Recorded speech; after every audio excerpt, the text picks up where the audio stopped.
हर वक्त मौत को याद करना चाहिए। आज हमारे माँ बहनों का हाल क्या है?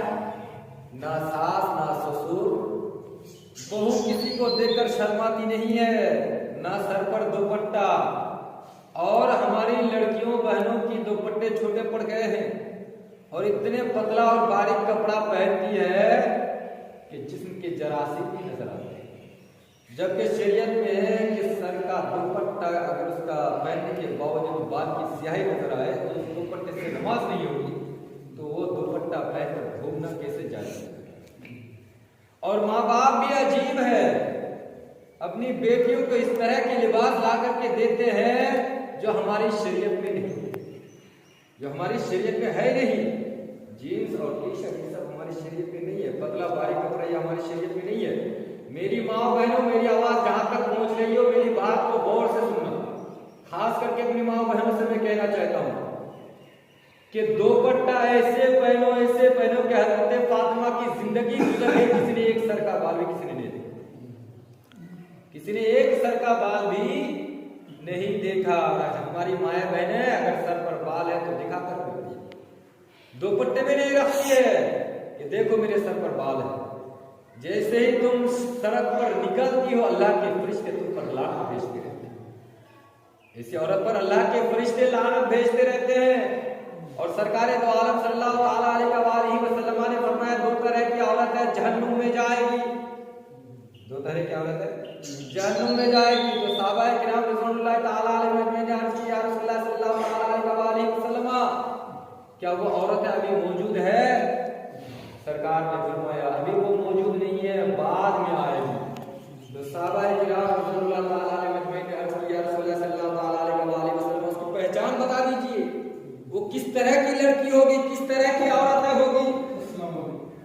तो सरकार दो आलम सल्लल्लाहु अलैहि वसल्लम ने फरमाया उनमें से एक वो औरत होगी जिनके सर पर बाल हो और वो बालों को खोलकर अपनी चूटियों को ऊंट के कुहान की तरह बांधे, यानी ऊपर ले जाकर उनके कुहान की तरह बांधे, यानी खबरा के यानी चेक की बात है, चतरंगा की जगह के साथ खत्म टाइम की तरह रहा जाने खबरा के यानी को देखकर खिंचाई दे।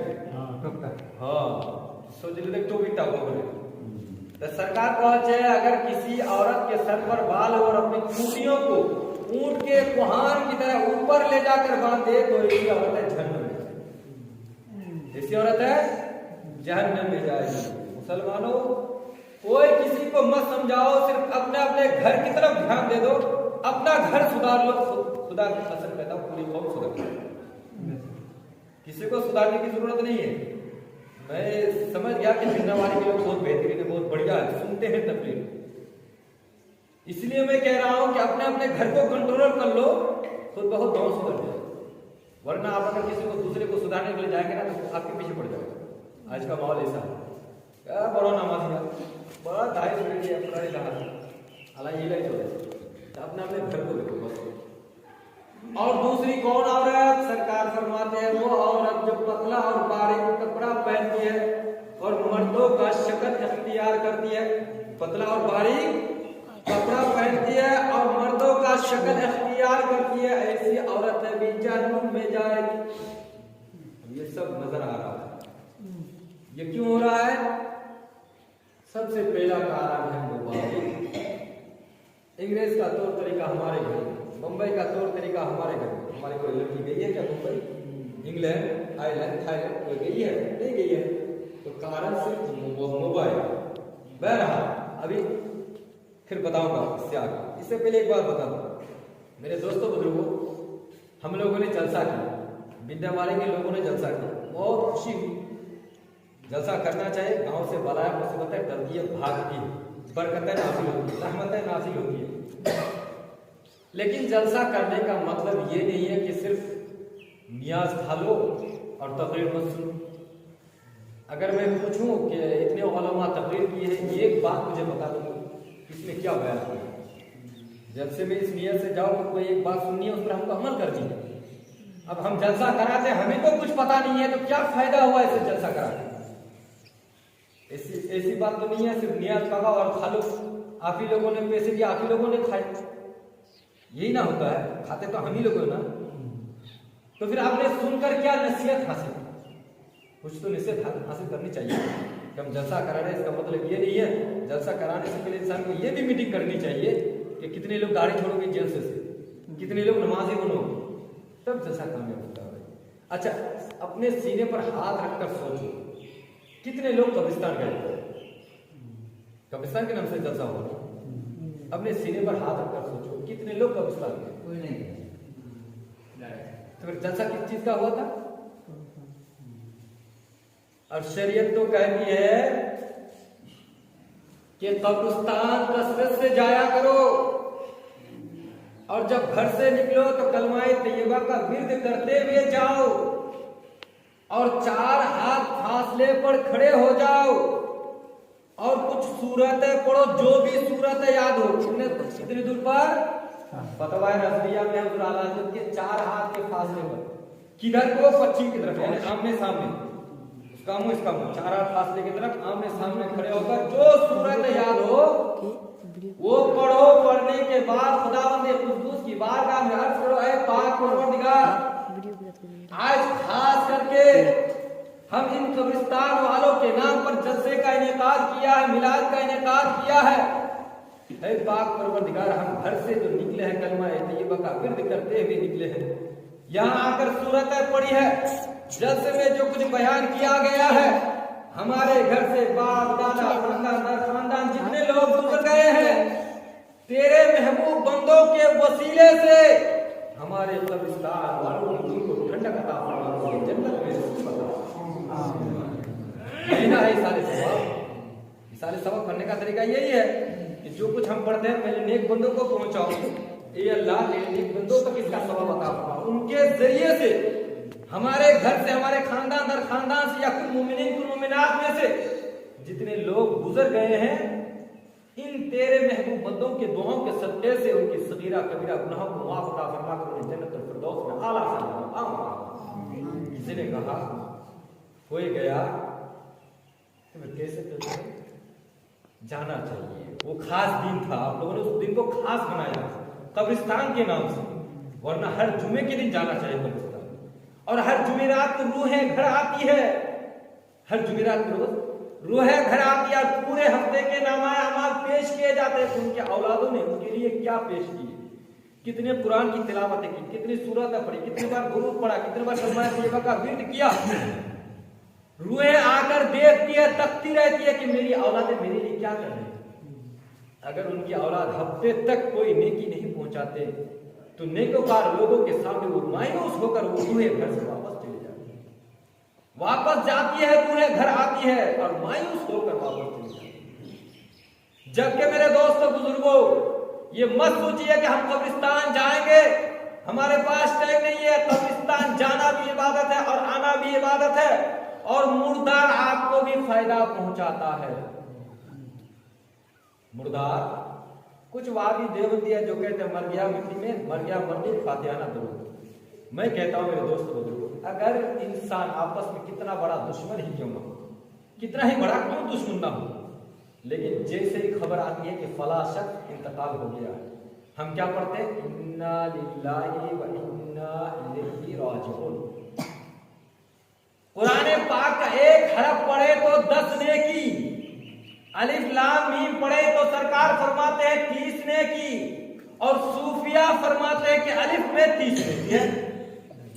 अलिफ में सूफिया के नाम फरमाते हैं अलिफ में 30 नेकी है, क्योंकि एक अलिफ है, एक लाम है, अलिफ में 3 हुर्फ बनता है ना, तो सूफिया के नाम फरमाते हैं अलिफ पढ़ने से 30 नेकी। तो अब अगर किसी के मरने की खबर हम तक पहुंचती है तो फौरन हम क्या पढ़ते हैं? इन्ना लिल्लाहि व इन्ना इलैहि राजिऊन। तो जरिया कौन बना? मैयत बनाना। उनके सदके से हमने पढ़ा तो सवाब उसको भी पहुंचा, उनके जरिए से हमें भी सवाब पहुंचा। तो मैयत सवाब पहुंचाता है कि नहीं? मुर्दार सवाब पहुंचाता है कि नहीं हमें? बल्कि सरकार फरमाते हैं अगर किसी के नमाज़े जनाजा में 40 बंदा शामिल हो जाए और उनमें से कोई एक बंदा नेक और उसको कंधा दे दे तो उस नेक बंदे के सदके से उस मैयत की मग़फ़िरत हो जाती है। सुभान अल्लाह। और अगर वो जनाजा, वो मैयत नेक बंदा है और कोई गुनहगार बंदा उसको कंधा दे दे तो उस नेक मैयत के सदक़े से अल्लाह ताला उसके गुनाहों की मग़फ़िरत करे। तो मुर्दार सवाब पहुंचाता है कि नहीं? कब्रिस्तान इसलिए जाओ कि हमें इबरत, और मज़ार इसलिए जाओ कि हमें फैज़ मिले कि वहां अल्लाह की रहमतें नाज़िल होती है। और कब्रिस्तान जाने से इबरत हासिल इसलिए करनी चाहिए कि कितने ऐसे लोग इस कब्रिस्तान में दफन हो चुके हैं। कोई बड़े बड़े महलों में रहा करते थे, कोई झोपड़ी में रहा करते थे, कोई सोफे पर सोया करते थे, किसी को झोपड़ी भी नसीब नहीं, कोई मुर्गा पुलाव खाने वाले थे और चटनी और भात खाने वाले थे। लेकिन पता नहीं कब्रिस्तान में दोनों एक ही मिट्टी में, एक ही घर है, न उनके लिए कोई अलग बिछोना है, न इनके लिए कोई अलग बिछोना है, न उनके लिए सोफे हैं, न इनके लिए सोफे हैं, सबका मंजिल बराबर। अब पता नहीं कि किसके लिए कब्र जहन्नम के गढ़ों में से गढ़ा है, किसके लिए कब्र जन्नत के क्यारों में से क्यारी है, कोई कह नहीं पाते।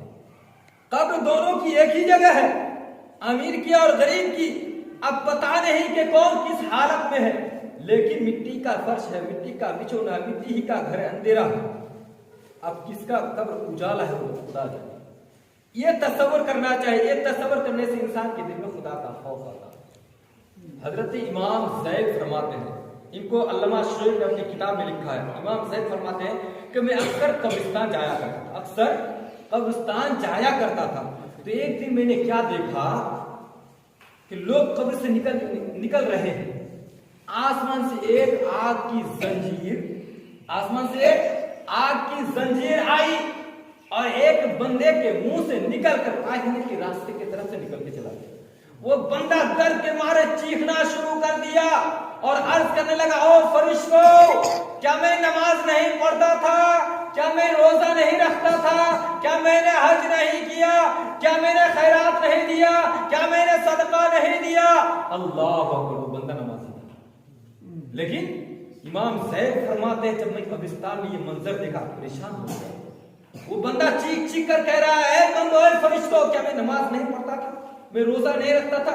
वो अपने रोजे की कसरत को बयान कर रहे थे, हज बयान कर रहे थे, अपने अमाल बयान कर रहे थे, सदकात खैरात बयान कर रहे थे, मगर फिर भी आसमान से एक आग की जंजीर उसके मुंह से अंदर जाकर पायखाने के रास्ते से निकल जाता है और वो चीखो पुकार कर अजाब में इस तरह से मुब्तला हो जाता है, चीखता रहता है, ओ फरिश्तों, इस तरह के अजाब पर क्यों मुब्तला है?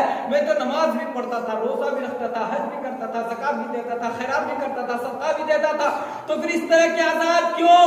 तो गैब से आवाज आई, ओ नादान, अगर तू नमाज पढ़ता था, अगर तू रोजा रखता था, अगर तू हज किया था, अगर तू खैरात दे रहा था, अगर तू सदका दे रहा था, मगर चुपके से तू गुनाह कर रहा था। और जो बंदा चुपके से बिस्तर के अंदर मोबाइल चलाता है, ये मत समझो कि अल्लाह नहीं देखता है। अल्लाह कलाम पाक में इरशाद फरमाता है, अलीमुम बिज़ाति सुदूर, तुम जो दिल में सोचते हो उसके बारे में भी रब तबारक व तआला जानता है। ऐ मेरे काबिल एहतराम दोस्तों बुजुर्गों, उस बंदे का सिर्फ इतनी गलती थी कि वो छुप करके गुनाह करता था, इसलिए हुक्म हुआ कि तेरी सारी नेकियों को हम इस तरह से बिखर देते हैं जैसा कि रेत के जर्रे बिखर जाते। बताओ, नमाजी भी था, हाजी भी था, रोजा भी रखता था, सदका भी देता था, खैरात भी देता था, लेकिन आग की एक जंजीर आई और मुंह के अंदर से पायखाने के रास्ते से निकल गया। क्यों इतना अज़ाब? सिर्फ वजह यह थी कि नमाज पढ़ता था मगर चुपके से मोबाइल चलाता था, चुपके से गुनाह करता था। वो सोचता था अल्लाह हमको नहीं देखेगा, बंदा से हम छुप करके तो कर लेते हैं गुनाह, अल्लाह तो सब। और हाफिज गुलाम मुस्तफा साहब मौजूद है, कुरान पाक में इरशाद है, 23वां पारा नंबर 23 रुकू नंबर 3, अल यौमा नख्तिमु अला अफवाहिहिम व तुकल्लिमुना अयदीहिम व तशहदु अर्जुलुहुम बिमा कानू यक्सिबून। कल क़यामत के दिन तुम्हारे मुंह पर ताला लगा दिया जाएगा, ताला। कुरान खोल करके देख लो, मैं अपनी बात नहीं कह रहा हूं। क़यामत के दिन तुम्हारे मुंह पर ताला लगा दी जाएगी। जवानों, रातों दिन यारपुर कान में ठूस कर गाना सुनने वालों, रज़ाए के अंदर गंदी गंदी तस्वीरें देखने वालों, जरा खुदा का खौफ करो। वो बंदा नमाजी भी था, रोजा भी था, हाजी भी था, उसके बावजूद कितना बड़ा अज़ाब। और आप क्या समझते हो 60-70 साल की जिंदगी को हम दुनिया में आए हैं तो यही हमारे लिए सब कुछ है? नहीं, कुरान पाक में इरशाद है यौमा नख्तिमु अफ़वाहिहिम, कल क़यामत के दिन तुम्हारे मुंह पर ताला लगा दी जाएगी, फिर तुम्हारी आंखें, जिस आंख से तुम गंदी तस्वीरें देखते हो वो आंखें तुम्हारे खिलाफ गवाही देती हुई नजर आएंगी। ये कान, जिस कान से तुम रातों दिन गाने सुनते हो वो कान तुम्हारे खिलाफ गवाही देते हुए नजर आएंगे। ये पैर, जिससे चलकर तुम जिना के अड्डे पर जाते हो, शराब के अड्डे पर जाते हो, ना जाने क्या क्या नहीं करते, वो पैर तुम्हारे खिलाफ गवाही देते हुए नजर आएंगे। ये तार गुजार अशिया सब अपने अपनी गवाही पेश करेंगे। उस दिन बचने का कोई चारा नहीं होगा। इसलिए अगर वहां बचना चाहते हो तो यहाँ रब की बारगाह में सर को झुका लो। रब तबारक व तआला गफूर रहीम है। तुम्हारे एक कतरे से रब तबारक व तआला तुम्हारे अगले पिछले तमाम गुनाहों को माफ करेगा।